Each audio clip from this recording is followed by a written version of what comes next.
الصاغرين وألقي السحرة ساجدين صدق الله العظيم. Waalaikumsalam warahmatullahi wabarakatuh. Ta'al.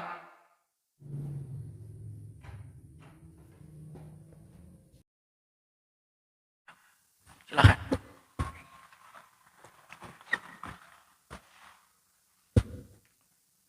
Mau tahusus nerusin. Oh ya, Ustaz yang kemarin ya? Iya.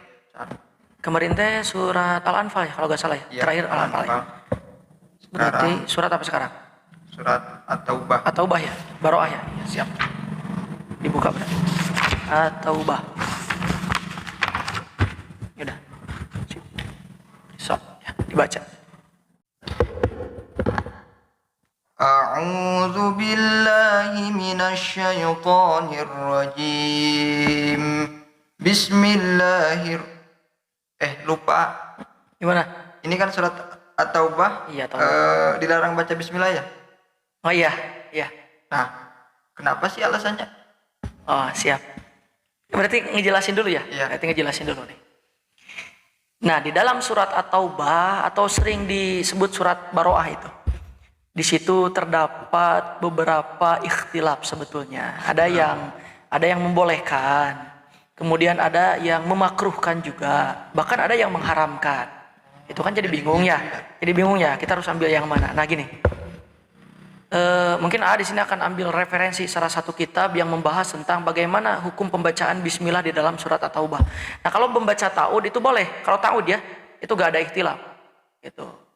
Jadi karena hadis Rasul ketika membaca Quran fasta'id, maka kita meminta perlindungan dengan salah satunya membacakan ta'ud. Adapun bismillah di situ banyak perbedaan. Salah satunya kenapa bismillah tidak disertakan di dalam surat At-Taubah atau kenapa bismillah dilarang dibacakan di surat At-Taubah. Nah, mungkin di dalam salah satu kitab yaitu kitab Tafsir Al-Qurtubi jilid 8 Shahifah 61 sampai 63 di sana dikatakan wahtilaful ulama'i fi sababi sukutil basmalati min awali hadhihi surati ala aqwali khamsatin. Di sana dikatakan jadi tentang ikhtilaf para ulama di dalam pembahasan tentang tidak adanya bismillah di dalam surat At-Taubah itu dibagi menjadi 5 alasan. Jadi ada 5 alasan ya. Ada 5 alasan. Kenapa di dalam surat At-Taubah tidak disertakan bismillah? Mungkin langsung saja ya terjemahannya. Yang pertama, alasan yang pertama, karena bismillah itu ya adalah suatu ucapan yang mengandung kasih sayang. Coba artinya bismillahirrahmanirrahim apa? Dengan menyebut nama Allah yang Maha Pengasih lagi ya. Sehingga ketika orang-orang zaman dulu mendengarkan kata bismillahirrahmanirrahim, maka hatinya luluh. Walaupun para sahabat, walaupun para tabi'in sedang marah atau sedang punya masalah, jadi hatinya luluh. Nah, sedangkan surat At-Taubah adalah surat perintah tentang berangkat ke medan perang atau surat tentang isi di dalam surat itu adalah tentang peperangan. Sehingga di situ tidak boleh disertakan bismillah. Jadi kalau kita perang, gitu kan, kita perang. Kemudian terdengar bismillah, itu bisa jadi kekuatan perangnya bisa melemah. Itu alasan yang pertama. Gitu ya. Iya, jadi kita kan itu kan surat tentang perang. Nanti kita bisa menjadi lemah dalam peperangan karena mendengar kata bismillahirrahmanirrahim. Yang kedua adalah kebiasaan orang-orang Arab pada zaman dahulu itu adalah ketika mendapati kemufakatan dari suatu musyawarah. Nah, kita misalnya ada musyawarah nih sudah disepakati. Nah, untuk melanggar musyawarah mufakat tersebut itu adalah dengan turunnya ayat yang tidak disertai dengan bismillah. Nah, contohnya kayak gini. Jadi dulu Nabi Muhammad SAW dengan kafir pada waktu itu adalah adanya kesepakatan bahwa tidak akan terjadi peperangan. Tapi tidak lama kemudian Allah memberikan wahyu, yaitu lewat surat At-Taubah tentang pengangkatan senjata perang ke medan perang. Sehingga untuk merusak perjanjian tersebut maka tidak disertai dengan bismillah. Jadi kebiasaan zaman dulu itu kalau untuk merusak perjanjian atau sudah ada perjanjian tapi tidak jadi. Nah, salah satu cirinya dengan turunnya surat Al-Quran tapi dengan tidak disertai bismillah. Makanya waktu itu Rasulullah SAW menyuruh Sayyidina Ali bin Abi Thalib untuk membacakan surat Al-Bara'ah atau surat At-Taubah itu tanpa mengucapkan bismillah. Itu alasan yang kedua. Ada alasan yang ketiga, yaitu terjadi penasahan. Ada nasah mansuh kan. Terjadi penghapusan ayat menurut kalangan para ulama. Sehingga bismillah di dalam surat At-Taubah tersebut ikut ternasah atau ikut terhapus. Itu sesuai perkataan yang ditukil oleh Imam Qurtubi. Kemudian alasan yang keempat, jadi pada waktu itu ada perikhtilafan atau perbedaan pendapat antara sahabat dengan sahabat yang lain. Menurut sahabat yang satu, bahwa antara surat Bara'ah atau surat At-Taubah dengan surat sebelumnya yaitu surat Al-Anfal yang kemarin tahu khusus beres, itu merupakan satu surat kata sahabat yang lain. Jadi Al-Anfal sama At-Taubah itu adalah satu surat. Tapi menurut sahabat sebagian lagi, antara surat Al-Anfal sama At-Taubah itu dua surat yang berbeda. Sehingga untuk memutuskan dari perselisihan tersebut, akhirnya dipisahkan tetap menjadi dua surat menurut sahabat yang ini. Tapi tanpa disertakan dengan bismillah.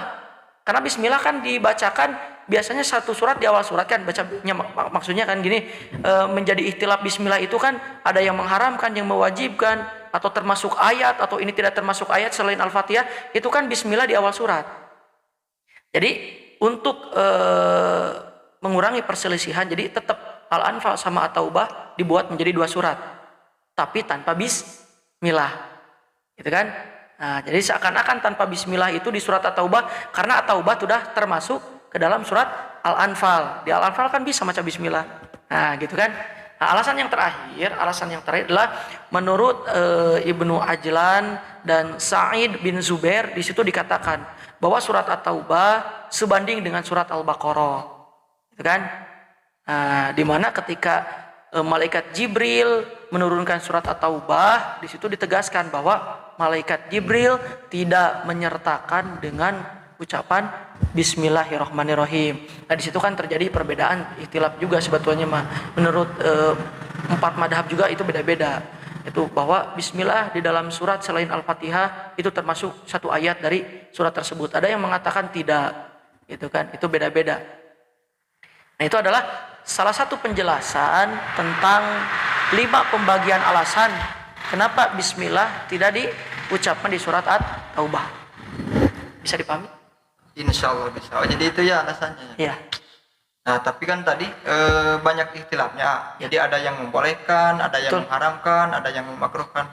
Terus kita harus ambil yang mana? Nah, ketika ada pertanyaan seperti itu, kita kan ini ikhtilaf, perbedaan pendapat, ada yang haram, ada yang makruh, gitu, ada yang memperbolehkan. Nah, kita harus yang mana?